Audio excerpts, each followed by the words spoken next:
ಮಿಷಿನ್ಗೆ ಯಾವ ರೀತಿ ಥ್ರೆಡ್ ಹಾಕೋದು, ಮಿಷಿನ್ನ ಯಾವ ರೀತಿ ಪೆಡ್ಲಿಂಗ್ ಮಾಡೋದು, ಮತ್ತು ಯಾವ ರೀತಿ ಸ್ಟಿಚ್ ಹಾಕೋದು, ಆ ಸ್ಟಿಚ್ಚನ್ನ ಯಾವ ರೀತಿ ಲಾಕ್ ಮಾಡೋದು, ಮತ್ತು ವಿ ಶೇಪು, ಸ್ಕ್ವೇರ್ ಶೇಪು ಈ ಥರ ಎಲ್ಲ ಬಂದಾಗ ಯಾವ ರೀತಿ ಬಟ್ಟೆನ ತಿರುಗಿಸಿ ಹೊಲಿಬೇಕು ಅನ್ನೋದನ್ನ ನಾನು ಅಲ್ಲಿ ಹೇಳ್ಕೊಡ್ತೇನೆ. ಇದು ನಾರ್ಮಲ್ ಮಿಷಿನು. ಒಂದು ವೇಳೆ ಏನಾದರೂ ನೀವು ಬಿಗಿನರ್ಸ್ ಆಗಿದ್ದು ನಿಮಗೆ ಮಿಷಿನ್ಗೆ ಯಾವ ರೀತಿ ದಾರ ಹಾಕ್ಲಿಕ್ಕೂ ಬರಲ್ಲ, ಪೆಟ್ಲಿಂಗ್ ಮಾಡಲಿಕ್ಕೂ ಬರಲ್ಲ ಅನ್ನೋದಾಗಿದ್ದರೆ ಮೊದಲಿಗೆ ನೀವು ದಾರನೆಲ್ಲ ಹಾಕಿ ಸ್ಟಿಚ್ ಮಾಡಲಿಕ್ಕೆ ಹೋಗಬೇಡಿ. ಪೆಡ್ಲಿಂಗ್ ನಾವು ಮಾಡಬೇಕಾದ್ರೆ ಈ ವೀಲ್ ಏನಾದರೂ ಉಲ್ಟಾ ಈ ಥರ ತಿರುಗಲಿಕ್ಕೆ ಶುರು ಆದರೆ ಇಲ್ಲಿ ದಾರ ಕಟ್ಟಾಗೋದು ಮತ್ತು ಬಟ್ಟೆ ಸಿಕ್ಕಿಬೀಳೋದು ಆ ಥರ ಎಲ್ಲ ಆಗುತ್ತೆ. ಹಾಗಾಗಿ ನಾವು ಯಾವಾಗಲೂ ಹೊಲಿಬೇಕಾದ್ರೆ ಈ ವೀಲು ಸದಾ ನಮ್ಮ ಕಡೆಗೆ ಈ ಥರ ತಿರುಗ್ತಾ ಇರಬೇಕು. ಫಸ್ಟು ಅದನ್ನು ನಾವು ಪ್ರಾಕ್ಟೀಸ್ ಮಾಡಬೇಕು. ನಾವು ಸ್ಟಿಚ್ ಮಾಡುವಾಗ ವೀಲ್ ಸದಾ ನಮ್ಮ ಕಡೆ ತಿರುಗ್ತಾ ಇದೆ ಅನ್ನೋದು ಕನ್ಫರ್ಮ್ ಆದಮೇಲೆ ಆಮೇಲೆ ನೀವು ಇಲ್ಲಿ ಥ್ರೆಡ್ ಹಾಕೋದು ಮತ್ತು ಸ್ಟಿಚ್ ಮಾಡೋದನ್ನು ಪ್ರಾಕ್ಟೀಸ್ ಮಾಡಿ. ಖಾಲಿ ಮಿಷಿನ್ನ ಪೆಡ್ಲಿಂಗ್ ಮಾಡಬೇಕಾದ್ರೆ ಫೂಟನ್ನ ಈ ಥರ ಕೆಳಗಡೆ ಇಟ್ಟು ಪ್ರಾಕ್ಟೀಸ್ ಮಾಡಬೇಡಿ. ಇಲ್ಲಿರೋ ಹಲ್ಲುಗಳೆಲ್ಲ ಬೇಗನೆ ಹಾಳಾಗತ್ತೆ. ಆದ್ದರಿಂದ ಇಲ್ಲಿ ಫೂಟ್ ಲಿಫ್ಟರ್ ಉಂಟು. ಈ ಫೂಟನ್ನು ಈ ಥರ ಮೇಲೆ ಮಾಡಿ ಆಮೇಲೆ ನೀವು ಪೆಡ್ಲಿಂಗ್ ಮಾಡೋದನ್ನ ಪ್ರಾಕ್ಟೀಸ್ ಮಾಡಿ. ಈಗ ಫೂಟಿನಲ್ಲಿ ಮೇಲೆ ಇಟ್ಟಿದ್ದೇನೆ. ವೀಲ್ನ ಈ ಥರ ನಿಧಾನಕ್ಕೆ ತಿರುಗಿಸ್ತಾ ಇರಬೇಕು. ಆವಾಗ ಕೆಳಗಡೆ ಪೆಟಲು ತನ್ನಷ್ಟಕ್ಕೆ ತಾನೇ ಮೇಲೆ ಕೆಳಗೆ ಆಗ್ತಾ ಇರುತ್ತೆ. ಆವಾಗ ನಮ್ಗೆ ಎಲ್ಲಿ ಗ್ರಿಪ್ ಸಿಕ್ಕುತ್ತೋ ಅಲ್ಲಿ ಪೆಡ್ಲಿಂಗ್ ಮಾಡಲಿಕ್ಕೆ ಶುರು ಮಾಡಬೇಕು. ಇಲ್ಲಿ ವೀಲ್ ತಿರುಗಿಸ್ಬೇಕಾದ್ರೆ ಕೆಳಗಡೆ ಪೆಟಲು ಯಾವ ರೀತಿ ಮೇಲೆ ಕೆಳಗೆ ಬರುತ್ತೆ ಅನ್ನೋದನ್ನ ಒಮ್ಮೆ ತೋರಿಸ್ತೇನೆ ನೋಡಿ. ವೀಲನ್ನು ನಮ್ಮ ಕಡೆ ತಿರುಗಿಸ್ತಾ ಇದ್ದೀನಿ. ಪೆಡ್ಲಿಂಗು ತನ್ನಷ್ಟಕ್ಕೆ ತಾನೇ ಮೇಲೆ ಕೆಳಗಡೆ ಹಾಕ್ತಾ ಇದೆ. ಈಗ ನಮ್ಮ ಕಾಲನ್ನು ಈ ಥರ ಇಟ್ಕೊಂಡು ಎಲ್ಲಿ ನಮಗೆ ಪೆಡ್ಲಿಂಗ್ ಮಾಡಲಿಕ್ಕೆ ಗ್ರಿಪ್ ಸಿಗುತ್ತೆ ಅಲ್ಲಿ ಪೆಡ್ಲಿಂಗ್ ಮಾಡಲಿಕ್ಕೆ ಶುರು ಮಾಡಬೇಕು. ಸ್ಟಾಪ್ ಮಾಡಬೇಕು ಮತ್ತು ಸ್ಟಾರ್ಟ್ ಮಾಡಬೇಕು. ಇದೇ ಥರ ನಿಮಗೆ ವೀಲ್ ನಿಮ್ಮ ಕಡೆ ತಿರುಗಿಸ್ತಾ ಇರಬೇಕು. ಪೆಡ್ಲಿಂಗು ಸ್ಟಾರ್ಟ್ ಮಾಡಬೇಕು. ವೀಲ್ ನಿಮ್ಮ ಕಡೆನೇ ತಿರುಗಬೇಕು. ಅಷ್ಟು ನಿಮಗೆ ಪ್ರಾಕ್ಟೀಸ್ ಆಗೋವರೆಗೂ ಥ್ರೆಡ್ ಹಾಕ್ತೇನೆ ಇದನ್ನು ಪ್ರಾಕ್ಟೀಸ್ ಮಾಡಬೇಕು. ಇದಿಷ್ಟು ನಿಮಗೆ ಪ್ರಾಕ್ಟೀಸ್ ಆದಮೇಲೆ ಆಮೇಲೆ ಥ್ರೆಡ್ಡನ್ನು ಹಾಕಬೇಕು. ಇದು ಬಾಬಿನು. ಬಾಬಿನಿಗೆ ಈಗ ಮೊದಲಿಗೆ ದಾರ ಸುತ್ತಕೊಳ್ಳೋಣ. ಮೊದಲಿಗೆ ದಾರನ ಇಲ್ಲಿ ಇಟ್ಕೊಂಡು ಬಾಬಿನಿಗೆ ಈ ಥರ ಒಂದು 4-5 ಸಲ ಸುತ್ಕೋಬೇಕು. ಸುತ್ಕೊಂಡಾದಮೇಲೆ ಬಾಬಿನಿಂದ ಈ ಥರ ಮೇಲೆ ಥ್ರೆಡ್ ಬರಬೇಕು. ಇದು ಬಾಬಿನ್ ವೈಂಡರು. ಇದನ್ನು ಈ ಥರ ಒಳಗಡೆ ಹಾಕ್ಕೊಂಡು ಈ ಥರ ಕಂಟಿನ್ಯೂಸ್ ಆಗಿ ಪೆಟ್ಲು ಮಾಡ್ತಾ ಇರಬೇಕು. ಪೆಟ್ಲು ಮಾಡ್ತಾ ಮಾಡ್ತಾ ಆ ವೀಲಿಗೆ ಈ ವೀಲನ್ನ ತಗೊಂಡೋಗಿ ಈ ಥರ ಇಡಬೇಕು. ನಿಮಗೆ ಎಷ್ಟು ದಾರ ಬೇಕೋ ಅಷ್ಟು ದಾರನ ಬಾಬಿನಿಗೆ ಸುತ್ಕೋಬೇಕು. ಈಗ ನೋಡಿ ಬಾಬಿನಿಗೆ ದಾರ ಸುತ್ಕೊಂಡಾಗಿದೆ. ಈ ಥ್ರೆಡ್ ವೈಂಡರ್ನ ಇದನ್ನು ಇನ್ನೊಂದು ರೀತಿಲೂ ಯೂಸ್ ಮಾಡ್ಬೋದು. ಇವಾಗ ನಮಗೆ ಸ್ಟಿಚಿಂಗ್ ಎಲ್ಲ ಆಗಿದೆ, ಬಾಬಿನಲ್ಲಿ ಈ ಥರ ದಾರ ಉಳ್ಕೊಂಡಿದೆ. ಆವಾಗ ನಾವು ಇದನ್ನು ಈ ದಾರದ ರೀಲಿಗೆ ವಾಪಸ್ ಸುತ್ತಬೇಕು.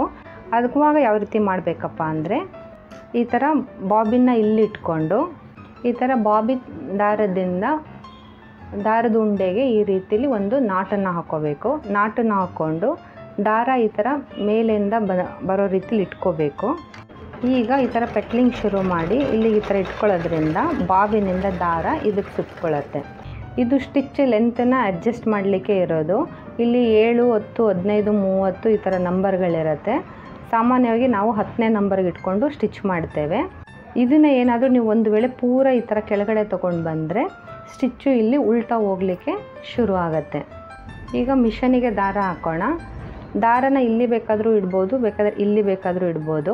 ನಾನು ಇಲ್ಲಿ ಇಡ್ತೇನೆ. ಈಗ ದಾರನ ಇಲ್ಲೊಂದು ಗ್ಯಾಪ್ ಕಾಣಿಸ್ತಾ ಇದೆಯಲ್ಲ, ಈ ಗ್ಯಾಪ್ಗೆ ಫಸ್ಟ್ ಹಾಕಬೇಕು. ನಂತರ ಇಲ್ಲಿ 2 ಪ್ಲೇಟ್ಗಳ ಥರ ಇರುತ್ತೆ. ಈ ಪ್ಲೇಟಿನ ಮಧ್ಯದಲ್ಲಿ ದಾರನ ತೆಕ್ಕೊಂಡು ಬರಬೇಕು.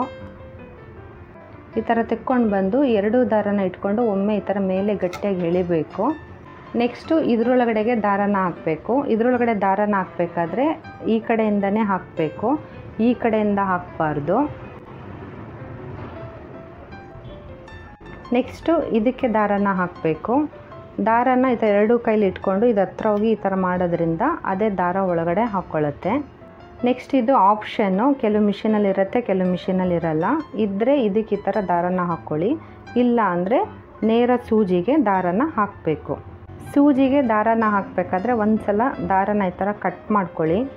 ಫೂಟನ್ನ ಈ ಥರ ಕೆಳಗಡೆ ಇಳಿಸಿ ಸೂಜಿ ಒಳಗಡೆ ಈ ಥರ ದಾರನ ಹಾಕ್ಕೋಬೇಕು. ಇದು ಕೇಸು ಈ ಥರ ಇರುತ್ತೆ. ಕೇಸ್ ಒಳಗಡೆ ಈ ಥರ ಬಾಬಿನ್ನ ಹಾಕಿ ಇಲ್ಲೊಂದು ಗ್ಯಾಪ್ ಕಾಣಿಸ್ತಾ ಇದೆಯಲ್ಲ, ಆ ಗ್ಯಾಪ್ನಿಂದ ಥ್ರೆಡ್ಡನ್ನು ಆಚೆ ತರಬೇಕು. ಪುನಃ ಇಲ್ಲಿ ನಿಧಾನಕ್ಕೆ ಈ ಥರ ಎಳೆದು ಇಲ್ಲಿಗೆ ಥ್ರೆಡ್ನ ತಂದು ಬಿಡಬೇಕು. ಇವಾಗ ಇದನ್ನು ಈ ಥರ ಓಪನ್ ಇಟ್ಕೊಂಡು ಇದನ್ನು ನಮ್ಮ ತೋರು ಬೆರಳಿನಿಂದ ಈ ಥರ ಓಪನ್ ಮಾಡಿ ಇಟ್ಕೋಬೇಕು. ನಮ್ಮ ಹೆಬ್ಬೆರಳಿನಿಂದ ಈ ಥರ ಓಪನ್ ಮಾಡಬಾರ್ದು. ತೋರು ಬೆರಳಿನಿಂದ ಈ ಥರ ಓಪನ್ ಮಾಡಿ ಇಟ್ಕೊಂಡು ಇಲ್ಲಿ ಗ್ಯಾಪ್ ಕಾಣಿಸ್ತಾ ಇದೆಯಲ್ಲ, ಈ ಗ್ಯಾಪಿಗೆ ಇದು ಬಂದು ಕೂತ್ಕೊಳ್ಳೋ ರೀತಿಲಿ ಕೇಸನ್ನ ಒಳಗಡೆ ಹಾಕಬೇಕು. ಈ ಥರ ಬಂದು ಕೂತ್ಕೊಂಡ್ಮೇಲೆ ಈಗ ನಮ್ಮ ತೋರು ಬೆರಳಲ್ಲಿ ಇಟ್ಕೊಂಡಿದ್ದನ್ನ ಬಿಡಬೇಕು. ಈಗ ಇದನ್ನು ಕ್ಲೋಸ್ ಮಾಡಿ ದಾರನ ನಮ್ಮ ಎಡಗೈಲಿ ಇಟ್ಕೊಂಡು ವೀಲನ್ನ ತಿರುಗಿಸ್ತಾ ಇರಬೇಕು ನಮ್ಮ ಕಡೆಗೆ. ಸೂಜಿ ಕೆಳಗಡೆ ಹೋಗಿ ಮೇಲೆ ಬರುವಾಗ ನಮ್ಮ ಎಡಗೈಲಿರೋ ದಾರನ ನಿಧಾನಕ್ಕೆ ಎಳೆಯೋದ್ರಿಂದ ಬಾಬಿನಲ್ಲಿರೋ ದಾರ ಈ ಥರ ಮೇಲೆ ಬರುತ್ತೆ. ಈಗ ಎರಡೂ ದಾರನೂ ಈ ಥರ ಹಿಂಭಾಗ ಹಾಕಿ ಫೂಟನ್ನ ಕೆಳಗಡೆ ಇಳಿಸ್ಬೇಕು. ಈಗ ಮಿಷಿನ್ಗೆ ದಾರನ ಹಾಕ್ಕೊಂಡಾಗಿದೆ. ಈಗ ಸ್ಟಿಚಿಂಗ್ನ ಶುರು ಮಾಡಬೇಕಾದ್ರೆ ಈ ಥರ ಡಬಲ್ ಬಟ್ಟೆನ ಇಟ್ಕೊಂಡಿರಬೇಕು. ಫೂಟನ್ನ ಮೇಲೆ ಮಾಡಿ ಈ ಥರ ಬಟ್ಟೆ ಮೇಲೆ ಇಟ್ಕೊಂಡು ವೀಲನ್ನು ನಮ್ಮ ಕಡೆ ತಿರುಗಿಸ್ತಾ ಪೆಡ್ಲಿಂಗ್ನ ಶುರು ಮಾಡಬೇಕು. ನಿಧಾನಕ್ಕೆ ಸ್ಟಿಚ್ ಮಾಡಬೇಕು. ಎಷ್ಟು ನಿಧಾನಕ್ಕಾಗುತ್ತೋ ಅಷ್ಟು ನಿಧಾನಕ್ಕೆ ನಾವು ಪೆಡ್ಲಿಂಗ್ನ ಮಾಡ್ತಾ ಸ್ಟಿಚ್ ಹಾಕೋದನ್ನ ಪ್ರಾಕ್ಟೀಸ್ ಮಾಡಬೇಕು. ಈ ಥರ ಪ್ರಾಕ್ಟೀಸ್ ಮಾಡೋದ್ರಿಂದ ಮಿಷಿನು ನಮ್ಮ ಕಂಟ್ರೋಲಿಗೆ ಬರುತ್ತೆ. ಆಗ ನಾವು ಮುಂದೆ ನೆಕ್ ಪ್ಯಾಟ್ರನ್ಸು ಅದೆಲ್ಲ ಮಾಡುವಾಗ ನಮಗೆ ಈಸಿಯಾಗಿ ಸ್ಟಿಚ್ಚನ್ನು ಹಾಕ್ಬೋದು. ನೀವೇನಾದರೂ ಒಮ್ಮೆಲೇ ಫಾಸ್ಟಾಗಿ ಪೆಡ್ಲಿಂಗ್ ಮಾಡೋದನ್ನ ಪ್ರಾಕ್ಟೀಸ್ ಮಾಡಿದ್ರೆ ಬಟ್ಟೆ ಹೀಗೆ ಎಲ್ಲ ಹೋಗ್ಲಿಕ್ಕೆ ಶುರು ಆಗುತ್ತೆ. ಆಗ ನಿಮಗೆ ಮಿಷಿನ್ ಕಂಟ್ರೋಲಿಗೆ ಬರಲ್ಲ. ಹಾಗಾಗಿ ನಿಧಾನಕ್ಕೆ ಸ್ಟಿಚ್ ಮಾಡೋದನ್ನ ಪ್ರಾಕ್ಟೀಸ್ ಮಾಡಬೇಕು. ಎಷ್ಟು ನಿಧಾನಕ್ಕೆ ನೀವು ಪೆಟ್ಲಿಂಗ್ನ ಮಾಡಿ ಸ್ಟಿಚ್ ಮಾಡ್ತೀರೋ ಅಷ್ಟು ನಿಮಗೆ ಸ್ಟಿಚಿಂಗ್ ಯಾವಾಗಲೂ ಫಿನಿಶಿಂಗ್ ಬರುತ್ತೆ. ಈ ಥರ ನೇರ ಸ್ಟಿಚ್ ಹಾಕೋದನ್ನ ಪ್ರಾಕ್ಟೀಸ್ ಮಾಡಬೇಕು. ನೇರ ಸ್ಟಿಚ್ ಹಾಕೋದನ್ನ ಪ್ರಾಕ್ಟೀಸ್ ಮಾಡಿದ್ಮೇಲೆ ಸ್ಟಿಚ್ಚನ್ನು ಯಾವ ರೀತಿ ಲಾಕ್ ಮಾಡೋದು ಅನ್ನೋದನ್ನ ತೋರಿಸ್ತೇನೆ ನೋಡಿ. ಲಾಕ್ ಮಾಡಬೇಕಾದ್ರೆ ಈ ಥರ ನೇರ ಸ್ಟಿಚ್ ಹಾಕ್ತಾ ಇರಬೇಕು. ಸ್ಟಿಚ್ಚನ್ನು ಲಾಕ್ ಮಾಡಬೇಕಾದ್ರೆ ನಾವು ಈ ಥರ ಪೆಡ್ಲಿಂಗ್ ಮಾಡ್ತಾ ಇರಬೇಕು, ಸ್ಟಾಪ್ ಮಾಡಬಾರ್ದು. ಫೂಟನ್ನು ಮೇಲೆ ಎತ್ತಿ ಬಟ್ಟೆನ ನಿಧಾನಕ್ಕೆ ನಮ್ಮ ಕಡೆ ಎಳ್ಕೊಂಡು ಪುನಃ ಬಿಡೋದ್ರಿಂದ ಅಲ್ಲೊಂದು ಲಾಕ್ ಆಗತ್ತೆ ನೋಡಿ. ಇಲ್ಲೊಂದು ಲಾಕ್ ಆಗಿದೆ. ಈ ರೀತಿಲಿ ಲಾಕ್ ಹಾಕೋದನ್ನ ಪ್ರಾಕ್ಟೀಸ್ ಮಾಡಬೇಕು. ನಿಮಗೆ ಸ್ಟಿಚ್ ಹಾಕಬೇಕಾದ್ರೇ ಫೂಟನ್ನು ಮೇಲ್ಗಡೆ ಮಾಡಿ ಬಟ್ಟೆನ ಮುಂದೆ ಎಳ್ಕೊಂಡು ಲಾಕ್ ಮಾಡಲಿಕ್ಕೆ ಗೊತ್ತಾಗಲ್ಲ ಸ್ಟಾರ್ಟಿಂಗಲ್ಲಿ ಅಂತಂದರೆ, ಇನ್ನೊಂದು ಮೆಥಡಲ್ಲಿ ಯಾವ ರೀತಿ ಲಾಕ್ ಮಾಡೋದಪ್ಪ ಅಂದರೆ ಈ ಥರ ಸ್ಟಿಚಿಂಗ್ನ ಶುರು ಮಾಡಬೇಕು. ಸ್ಟಿಚಿಂಗ್ನ ಶುರು ಮಾಡಿ ನಮಗೆ ಎಲ್ಲಿ ಲಾಕ್ ಮಾಡಬೇಕು ಅಲ್ಲಿಗೆ ನೀಡಲ್ನ ಈ ಥರ ಒಳಗಡೆ ಇಟ್ಟು ಇಲ್ಲಿ ಸ್ಟಿಚ್ ಅಡ್ಜಸ್ಟ್ ಮಾಡೋ ನಾಬ್ ಇದೆಯಲ್ಲ, ಈ ನಾಬನ್ನು ಲೂಸ್ ಮಾಡಿ ಪೂರ ಈ ಥರ ಕೆಳಗಡೆ ತಗೊಂಡು ಬರಬೇಕು. ಈ ಥರ ಕೆಳಗಡೆ ತಗೊಂಡು ಬಂದಾದಮೇಲೆ ಸ್ಟಿಚ್ಚು ಈಗ ಈ ಥರ ಮುಂದೆ ಬರೋದಿಲ್ಲ, ಹಿಂದೆ ಹೋಗುತ್ತೆ. ನಮಗೆ ಎಷ್ಟು ಉದ್ದದ ಲಾಕ್ ಬೇಕು ಅಷ್ಟು ಉದ್ದ ಹಿಂದಕ್ಕೆ ಈ ಥರ ಸ್ಟಿಚ್ ಮಾಡಿ ಮತ್ತು ನೀಡಲ್ನ ಒಳಗಡೆ ಇಟ್ಕೊಂಡು ಇದನ್ನು ಪುನಃ 10ನೇ ನಂಬರಿಗೆ ತಂದು ಈ ಥರ ಟೈಟ್ ಮಾಡಬೇಕು. ಟೈಟ್ ಮಾಡಿ ಮತ್ತೆ ನೀವು ಸ್ಟಿಚ್ ಶುರು ಮಾಡೋದ್ರಿಂದ ಇವಾಗ ಇದ್ರ ಮೇಲೇ ಪುನಃ ಸ್ಟಿಚ್ ಬರುತ್ತೆ. ಈ ಥರ ಹೊಲಿಯೋದ್ರಿಂದನೂ ಒಂದು ಲಾಕ್ ಆಗುತ್ತೆ. ಈ ಮೆಥಡಲ್ಲಿ ನೀವು ಲಾಕ್ ಮಾಡೋದನ್ನ ಕಲಿತ್ರೆ ಸ್ವಲ್ಪ ನಾವು ಸ್ಟಿಚಿಂಗ್ ಮಾಡಬೇಕಾದ್ರೆ ನಮಗೆ ಟೈಮ್ ವೇಸ್ಟ್ ಆಗುತ್ತೆ. ಆದ್ದರಿಂದ ನಾನು ಫಸ್ಟ್ ಮೆಥಡಲ್ಲಿ ಲಾಕ್ ಮಾಡೋದನ್ನ ಹೇಳೋದ್ನಲ್ಲ, ಆ ರೀತಿ ನೀವು ಪ್ರಾಕ್ಟೀಸ್ ಮಾಡೋದ್ರಿಂದ ಸ್ಟಿಚಿಂಗ್ ಮಾಡುವಾಗ ನಿಮಗೆ ಈಸಿ ಆಗುತ್ತೆ. ನೇರ ಸ್ಟಿಚ್ ಹಾಕೋದು, ಲಾಕ್ ಮಾಡೋದು ಅದೆಲ್ಲ ಪ್ರಾಕ್ಟೀಸ್ ಮಾಡಿದ್ದಾದಮೇಲೆ ಈ ಥರ ಬರ್ಕೊಳ್ಳಿ ನೋಡಿ. ನಾನು 3 ಪ್ಯಾಟ್ರನ್ನಲ್ಲಿ ಬರ್ಕೊಂಡಿದ್ದೀನಿ.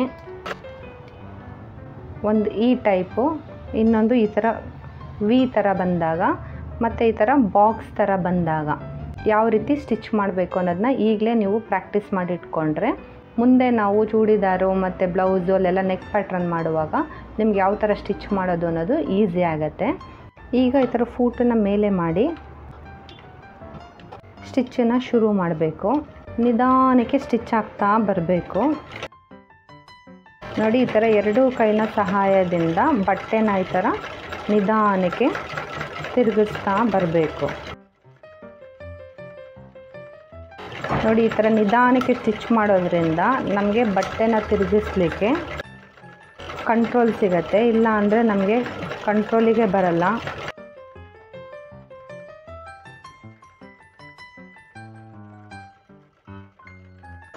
ಈ ಥರ ನಿಮಗೆ ಸರಿಯಾಗಿ ಸ್ಟಿಚ್ಚು ಹಾಕ್ಲಿಕ್ಕೆ ಬರೋವರೆಗೂ ಪ್ರಾಕ್ಟೀಸ್ ಮಾಡಬೇಕು. ಈ ಥರ ಸ್ಟಿಚ್ಚು ಪ್ರಾಕ್ಟೀಸ್ ಮಾಡಿದಾದಮೇಲೆ ಈ ಥರ ಸ್ಟಿಚ್ ಹಾಕೋದನ್ನ ಪ್ರಾಕ್ಟೀಸ್ ಮಾಡಬೇಕು. ಫೂಟನ್ನ ಮೇಲೆ ಎತ್ತಿ ನಮಗೆ ಎಲ್ಲಿಗೆ ಬೇಕೋ ಅಲ್ಲಿಗೆ ಈ ಥರ ಕರೆಕ್ಟಾಗಿ ಇಟ್ಕೊಂಡು ಸ್ಟಿಚಿಂಗ್ನ ಶುರು ಮಾಡಬೇಕು. ಈ ಥರ ಸ್ಟಿಚಿಂಗ್ನ ಶುರು ಮಾಡಿ ಇಲ್ಲಿ ವಿ ಶೇಪ್ ಇದೆಯಲ್ಲ ಅಲ್ಲಿಗೆ ಬಂದಾಗ ನೀಡಲ್ನ ಈ ಥರ ಒಳಗಡೆ ಇಟ್ಟು ಫೂಟನ್ನು ಮೇಲೆ ಮಾಡಿ ಬಟ್ಟೆನ ಈ ಕಡೆಗೆ ಈಗ ತಿರುಗಿಸ್ಬೇಕು. ತಿರುಗಿಸಿ ಫೂಟನ್ನ ಕೆಳಗಡೆ ಇಳಿಸಿ ಮತ್ತೆ ಸ್ಟಿಚ್ಚನ್ನು ಶುರು ಮಾಡಬೇಕು. ವಿ ಹತ್ರ ಬಂದಾಗ ನೀಡಲ್ನ ಒಳಗಡೆ ಇಟ್ಟು ಫೂಟನ್ನು ಮೇಲೆ ಮಾಡಿ ಬಟ್ಟೆನ ಈ ಕಡೆ ತಿರುಗಿಸ್ಕೊಂಡು ಪುನಃ ಫೂಟನ್ನು ಕೆಳಗಡೆ ಮಾಡಿ ಸ್ಟಿಚ್ಚನ್ನು ಶುರು ಮಾಡಬೇಕು. ನೋಡಿ ಎಷ್ಟು ಕರೆಕ್ಟಾಗಿ ವಿ ಶೇಪಲ್ಲಿ ಸ್ಟಿಚ್ ಬಂದಿದೆ.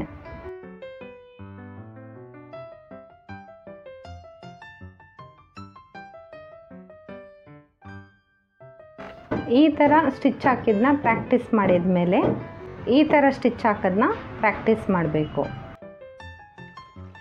ಈ ಥರ ಲೈನ್ ಮೇಲೆ ಸ್ಟಿಚ್ ಮಾಡ್ತಾ ಬರಬೇಕು. ಈಗ ಇಲ್ಲಿ ಎಲ್ ಶೇಪ್ ಬಂದಿರೋ ಕಡೆ ಈ ಥರ ಸೂಜಿನ ಒಳಗಡೆ ಇಟ್ಟು ಫೂಟನ್ನು ಮೇಲೆ ಮಾಡಿ ಮತ್ತು ಬಟ್ಟೆನ ತಿರುಗಿಸ್ಕೊಂಡು ಫೂಟನ್ನು ಈ ಥರ ಕೆಳಗಡೆ ಬಿಟ್ಟು ಪುನಃ ಸ್ಟಿಚ್ಚನ್ನ ಶುರು ಮಾಡಬೇಕು.